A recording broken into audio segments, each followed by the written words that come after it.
nous avons une double faute. La première, c'est que les Macky Sall, les Ouattara, les Talon, les Bazoum et les autres ne font que détourner les richesses des Africains, ne font que détourner les richesses du peuple africain. Et donc, en détournant les richesses du peuple africain, mais ces présidents, Macky Sall, Ouattara, etc., ne laissent pas suffisamment d'argent au peuple africain pour avoir une éducation de qualité, pour avoir des universités de qualité, pour avoir des systèmes de santé de qualité, pour avoir des systèmes de sécurité de qualité. C'est ça la cause principale. Les Macky Sall, Ouattara détournent notre richesse et laissent détourner nos richesses par l'impérialisme. Et donc nous n'avons pas suffisamment d'argent. C'est pourquoi nous nous battons. C'est pourquoi nous invitons encore cette jeunesse, y compris cette jeunesse qui, par la mer Méditerranée, par le désert du Sahara ou par les tentatives d'obtention de visa, va cette jeunesse à l'assaut de l'Europe forteresse. Il faut se battre. Il faut se battre pour changer le rapport de force, changer les relations entre nous, Africains, et le reste du monde. Il faut transformer radicalement, structurellement, les relations entre l'Afrique et le reste du monde. L'Afrique ne doit plus continuer à être le cheval de la France, le cheval des États-Unis, le cheval du G8, le cheval des puissances capitalistes. L'Afrique doit utiliser ses richesses à son profit pour des systèmes éducatifs de qualité et donc un enseignement supérieur de qualité. Que les Africains restent étudier chez eux, ici en Afrique.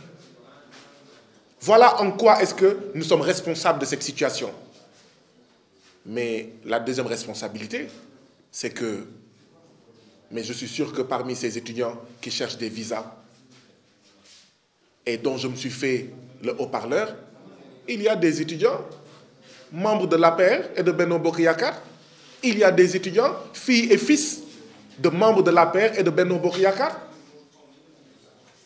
Mais ce qui se passe, c'est que, mais c'est parce que les Macky Sall, sont si serviles, si aplatis devant l'impérialisme français, devant l'impérialisme en général, qu'ils n'ont même pas le courage de frapper sur la table pour exiger de l'ambassade de France, de l'ambassade d'Allemagne, de l'ambassade d'Espagne, d'Italie, etc., plus de respect, le respect des Sénégalais, le respect de tous les Africains. Et voilà ce que le peuple africain du Sénégal a dit le 31 juillet, il faut changer de cap. Le cap vers lequel il faut aller, c'est celui de l'émancipation, celui de la libération nationale, de la libération continentale, celui de la sortie du néocolonialisme, de l'impérialisme, voie nécessaire pour sortir de la pauvreté et du sous-développement. Donc oui, les ambassades de l'Union européenne notamment, l'ambassade de France particulièrement, volent les Africains, arnaquent les Africains, mais en plus leur manque de respect. Il est temps de dire fortement à la France et à tous les impérialistes, l'Afrique, on la respecte ou tu dégages. Mais ça, c'est aux autorités de ce pays de le dire. Nous le disons, à partir de notre posture, nous le disons, ou plutôt les élus africains doivent le dire à partir des parlements, en attendant que nous puissions envoyer à la magistrature suprême de nos différents pays des femmes et des hommes qui ont pour seul et exclusif souci la dignité nationale, la dignité africaine, la fierté nationale, la fierté africaine, l'émancipation nationale, l'émancipation africaine. Quelqu'un qui a plus de 60 ans qui me disait que c'est la première fois au Sénégal qu'on voit des malades déguerpis.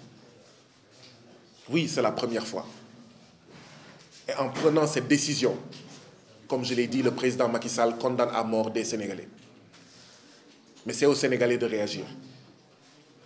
D'abord, ceux qui sont concernés directement, travailleurs prestataires, travailleurs contractuels de l'hôpital Aristide Le Dantec, patient de l'hôpital Aristide Le Dantec, accompagnant de l'hôpital Aristide Le Dantec. Mais ceux qui, comme moi, ne se sont jamais soignés à l'hôpital Aristide Le Dantec sont aussi concernés. Il faut que nous arrêtions d'être égoïstes de chez égoïstes. Tant que nos intérêts ne sont pas menacés, tant que la vie de nos parents, de nos enfants ne sont pas menacés, tant qu'on n'a pas de parents couchés à l'hôpital Aristide Le Dantec, mais personne ne va marcher pour Aristide Le Dantec. Parfois, nous sommes d'un égoïsme, d'une crasse égoïsme. La France ne nous libérera pas. Les États-Unis ne nous libéreront pas. C'est nous, Africains, qui libérerons l'Afrique. Avant les élections législatives, j'ai reçu ici une délégation de l'ambassade des États-Unis. Je crois que j'en avais parlé à l'époque. J'avais informé l'opinion publique, nationale et internationale, par transparence de cela. La dernière question que la délégation de l'ambassade des États-Unis m'a posée ce jour, c'était, compte tenu des différents problèmes dont vous venez de parler, notamment sur la question électorale, sur les risques liés au troisième mandat, etc., qu'est-ce que nous, États-Unis, pouvons faire pour vous aider? Ma réponse a été claire. Nous n'avons pas besoin de l'aide des États-Unis. Les États-Unis font partie du problème. Le Sénégal n'a pas besoin de l'aide des États-Unis qui bombardent la Libye, qui bombardent l'Irak, qui bombardent la Syrie. Les Africains n'ont pas besoin de l'aide des États-Unis, qui fait en Amérique centrale et en Amérique du Sud ce que la France fait ici en Afrique. C'est au peuple africain de se défendre et de se libérer. Voilà quelle a été ma réponse à la délégation de l'ambassade des États-Unis. Je le dis aujourd'hui pour le dire aux Africaines et aux Africains, aux Sénégalaises et aux Sénégalais. La solution, ce n'est pas de fuir le Sénégal. La solution, ce n'est pas de prendre les pirogues, le désert du Sahara.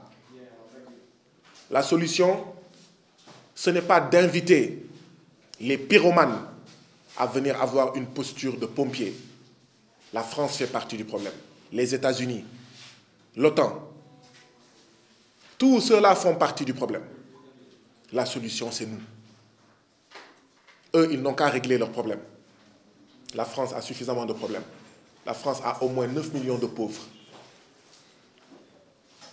Plus de 500 personnes qui meurent chaque année en France de froid dans les rues de France parce que ce sont des sans domicile fixe. Près de 700 agriculteurs français qui se suicident chaque année. La France n'a qu'à s'occuper de ses oignons. La France n'a qu'à s'occuper de ses affaires. Les citoyens américains des États-Unis ont du mal à se soigner. Ils ont difficilement de quoi trouver de l'argent pour se soigner quand ils ont le diabète. Les États-Unis n'ont qu'à s'occuper de leurs problèmes. Nous, Africains, nous allons régler le nôtre avec les Ouattara, avec les Macky Sall, avec les Bazoum, avec les Patrice Talon, qui ont décidé de faire le choix d'être les larbins, les valets de l'impérialisme en général, de l'impérialisme français en particulier.